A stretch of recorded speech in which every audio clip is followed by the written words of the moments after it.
Be me. 29.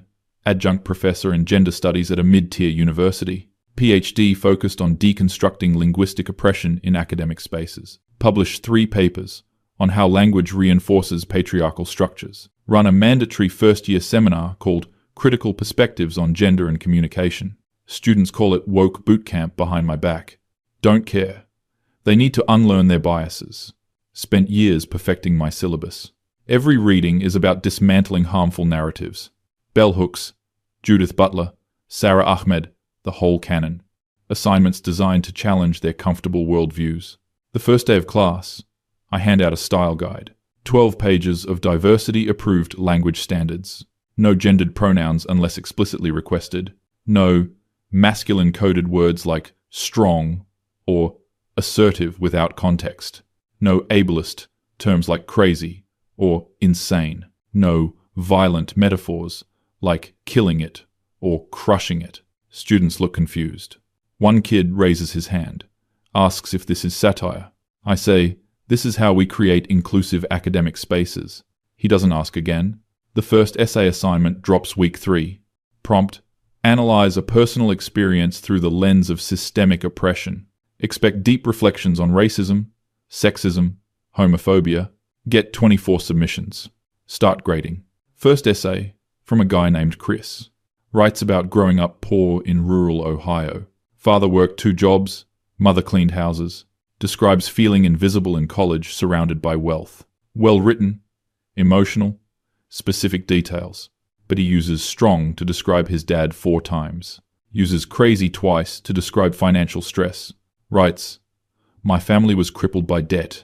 Circle every violation in red. Right at the bottom, your experience is valid, but your language reinforces ableist and patriarchal norms. Rewrite using approved terminology. C. Feel good about teaching him to be more conscious. He'll thank me later. Next essay, from a girl named Sophie. Writes about being the only woman in her engineering classes. Talks about professors ignoring her questions. Group projects where guys take credit for her ideas. Powerful stuff. Exactly what I wanted.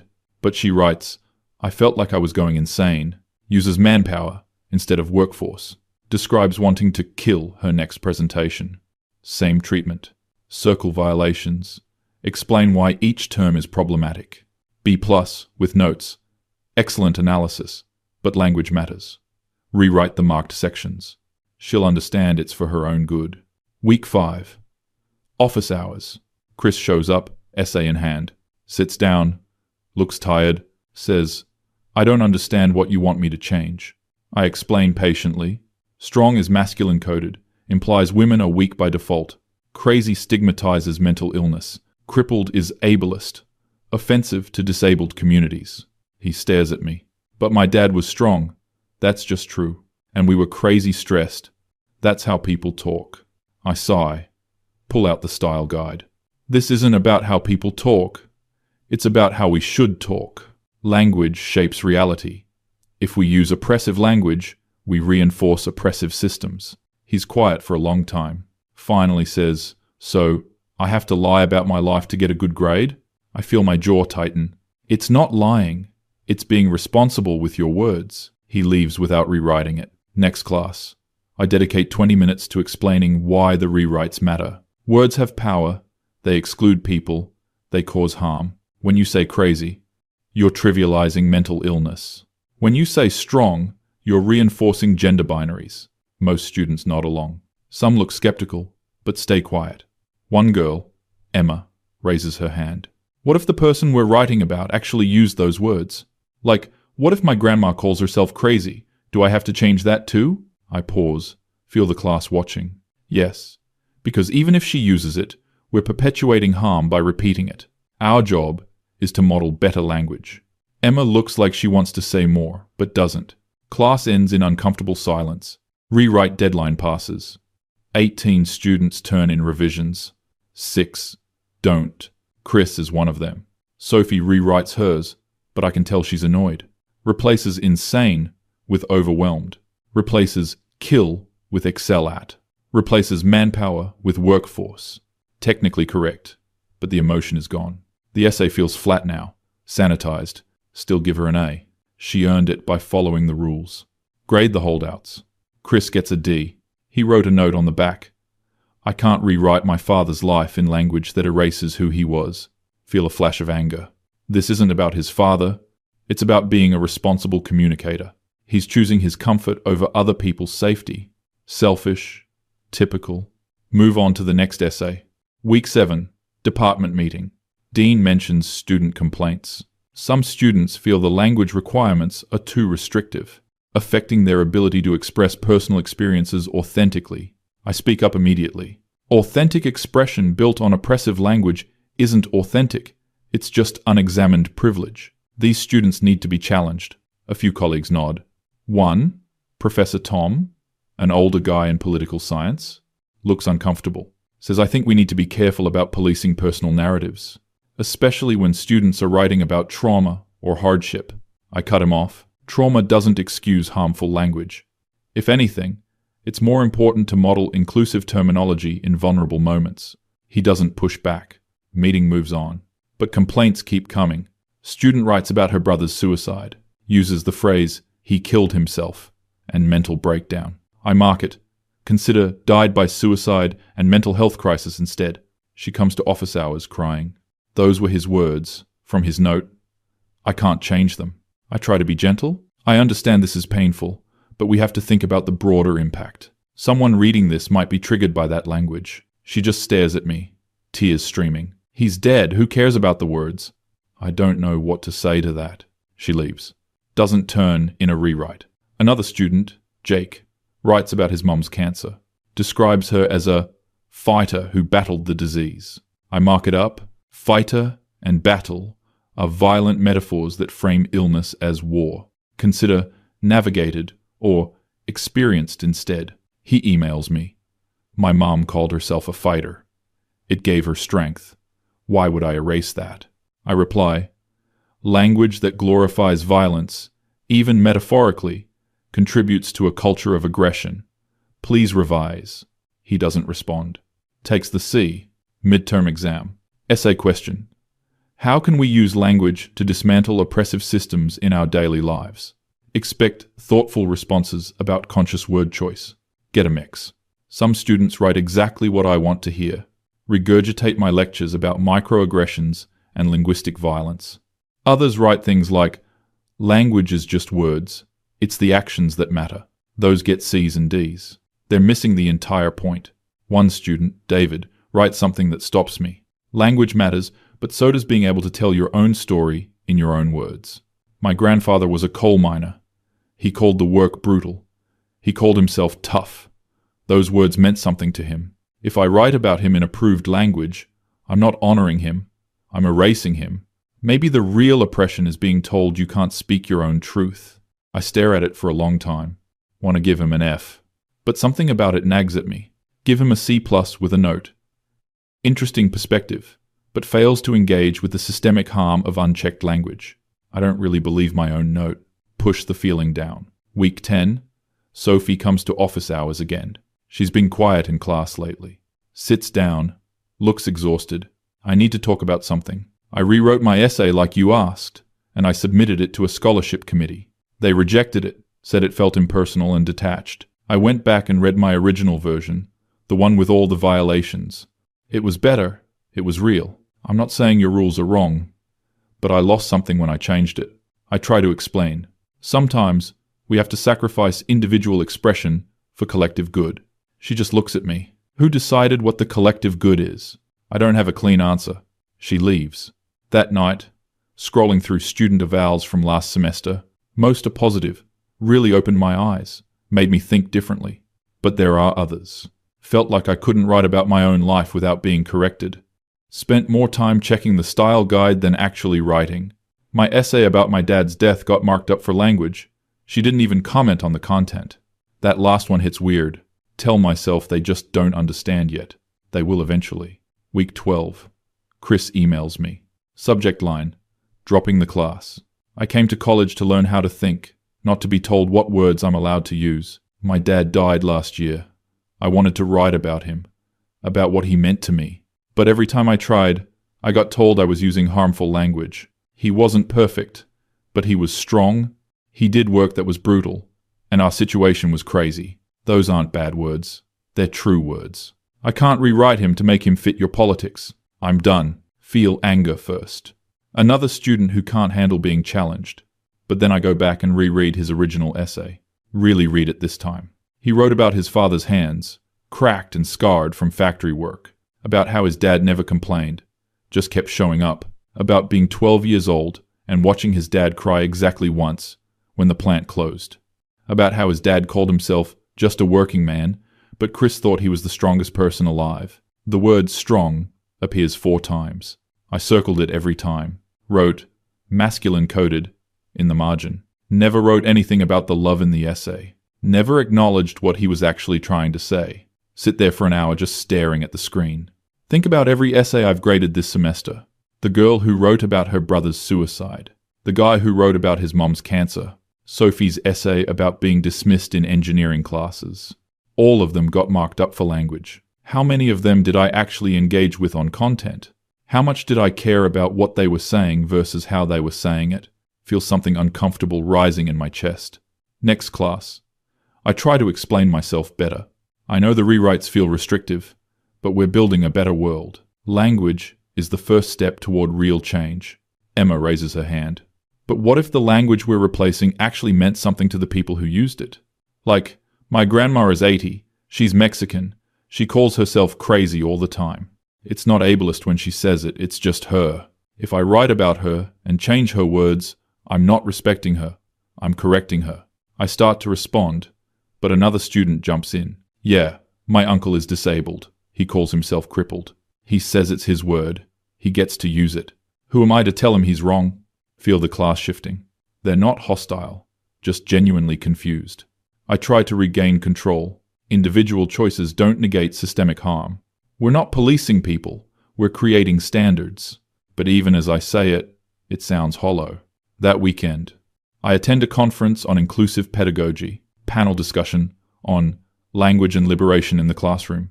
Professor from Berkeley talks about decolonizing syllabi. Professor from NYU talks about trauma-informed grading. I'm nodding along, taking notes. Then a professor from a community college in Texas speaks. Older black woman, been teaching for 30 years. She says something that stops the room. I grew up poor in Houston. My mama cleaned houses. My daddy drove trucks. They used words y'all would call problematic. But those words were theirs. They meant something. When I teach my students, a lot of them come from places like I did. If I tell them their language is wrong, I'm telling them their lives are wrong. I'm not saying we don't teach critical thinking, but we gotta be careful. Sometimes what we call liberation looks a lot like silencing. Room goes quiet. I feel my face get hot. Want to argue, but can't find the words. Fly home. Can't stop thinking about it. Reread Chris's email. Reread his original essay. Pull up Sophie's first draft. Pull up the one about the brother's suicide. Read them all again, this time without the red pen. They're good. They're raw and real and painful and human, and I shredded them for using the wrong words. Never once asked what they were trying to say, just focused on how they were saying it. Feel sick. Monday, office hours. Tom, the political science professor, stops by, asks how the semester is going. I'm honest for the first time. I think I might have messed up. He sits down, listens. I tell him about the essays, the complaints, the conference. I thought I was helping them, teaching them to be more conscious, but I think I was just making them afraid to write. He's quiet for a bit, then says, my dad was a mechanic. He was also an alcoholic. When I wrote about him in grad school, my professor told me I was using stigmatizing language. I tried to rewrite it in clinical terms, but it didn't feel like him anymore. I ended up not writing about him at all. 30 years later, I still regret it. He looks at me. I'm not saying language doesn't matter, but people matter more. And sometimes the words they use are the only way they know how to tell their truth. Spend the next week rereading every essay from the semester. 142 submissions. At least 80 of them have red marks about language. Maybe 20 have comments about the actual content. I thought I was teaching critical thinking.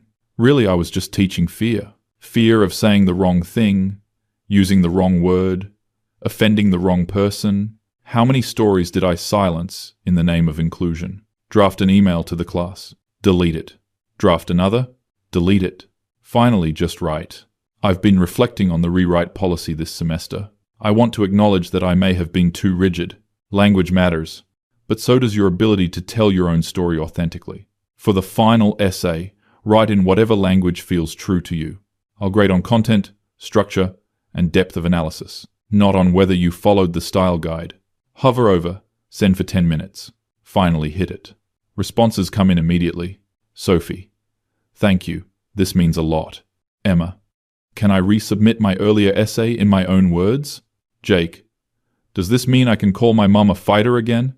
I reply, yes, to all of them. Chris doesn't respond. He already dropped. Final essays come in. They're different. Rougher, messier, more alive. A girl writes about her dad's alcoholism, uses the word drunk without apology. A guy writes about his depression, calls it darkness and drowning. Sophie rewrites her engineering essay, puts back all the violations. It's furious and powerful and real. I cry reading it. Give her an A with a note. This is what I should have said the first time. Your voice matters. Grade all the finals without the style guide. Focus on what they're saying, not how they're saying it. Some of the language still makes me uncomfortable. Masculine-coded words, ableist terms, violent metaphors. But I'm starting to understand that discomfort isn't harm, and silence isn't safety. The last day of class, I do something I've never done. I apologize. I came into this semester believing I was teaching you to be more inclusive. I think instead I was teaching you to be more afraid. Afraid of saying the wrong thing, using the wrong word, being yourselves. That's not liberation. That's just control with better branding. I still believe language matters, but I also believe your stories matter more. I'm sorry for making you choose between the two. Some students nod. Some look surprised. One girl in the back wipes her eyes. Semester ends. Student evals come back. They're mixed. She changed halfway through. It was confusing, but I respect it. Finally felt like I could write about my life without being corrected. I learned a lot, but I wish she'd figured this out sooner. One stands out. I almost dropped this class because I felt like I couldn't be myself. I'm glad I stayed, but I'm sad for the students who didn't. Think about Chris. Wonder if he ever wrote about his dad somewhere else. Hope he did. Run into Tom in the faculty lounge. He asks how it went. Better, I think. But I still feel like I did damage. He nods. Teaching is humbling like that. We think we're helping, then we realize we're just human. The good ones adjust. I appreciate that. Still feel guilty. Spend winter break revising my syllabus. Keep some of the critical theory, the discussions about power and language, but remove the mandatory style guide. Add a note instead. Language shapes reality, but so does silencing people. In this class, we'll examine how words can harm, but we'll also respect your right to tell your own story. Critical thinking means questioning everything, including the rules we create. Feels better. Not perfect, but better. Get an email in January. It's from Chris. I saw you change the syllabus. A friend showed me. I'm not coming back to your class. But I wanted to say this. I did end up writing about my dad in a different class. Used all the words you told me not to use. Got an A, and the professor said it was the most honest thing he'd read all year. I don't think you're a bad person. I just think you forgot that real people have real lives. And sometimes the messy words are the only true ones. Good luck with your new syllabus. Read it 5 times. Don't know if I should reply. Finally, just write, "Thank you for teaching me something I should have already known." He doesn't respond. That's okay. New semester starts. New batch of students. First day, I hand out the syllabus. No style guide this time. One student raises her hand. So we can write however we want. I pause. Think about how to answer. You can write in whatever language feels true to your experience. I'll push back if I think you're being careless or harmful. But I won't punish you for being human. She looks relieved. So do I. Still believe language matters. Still think we should be thoughtful about the words we use. But I also know now that policing people's stories isn't activism. It's just another way of telling them they're not good enough. Maybe the real work isn't changing their words. Maybe it's listening to what they're actually trying to say. Think about all the essays I marked up and read. All the students I made rewrite their lives. I wonder how many of them stopped writing altogether. Wonder how many stories I'll never hear because I made them afraid. That's the part that keeps me up at night. Colleague asks if I'm still teaching inclusive language. I say yes, but differently now. I teach them to think critically about language, but I don't teach them to be afraid of their own voices. She looks skeptical. Isn't that just letting them off the hook? I think about Chris, about Sophie, about all of them. No, I think it's actually holding myself accountable. She doesn't get it. Maybe she will someday. End of the year. Department review. Dean mentions my course evals improved. Students say they feel heard now. Whatever you changed, keep doing it. I nod. Don't mention that what I changed was admitting I was wrong. Some lessons you have to learn the hard way. Still post about social justice online. Still believe in fighting oppression. But I'm more careful now. Less certain. Less quick to correct people. Someone tweets about their crazy family. I scroll past instead of quote tweeting. Someone writes about a strong woman. I let it be. Maybe that's growth. Maybe it's just exhaustion. Probably both. Think about what that professor said at the conference. Sometimes what we call liberation looks a lot like silencing. I used to think I was liberating my students. Really, I was just teaching them to censor themselves, to fear their own words, to believe their experiences were wrong unless filtered through my politics. That's not education. That's just control. I was wrong, and I cost students their voices. Some of them got them back. Some of them didn't. That's on me.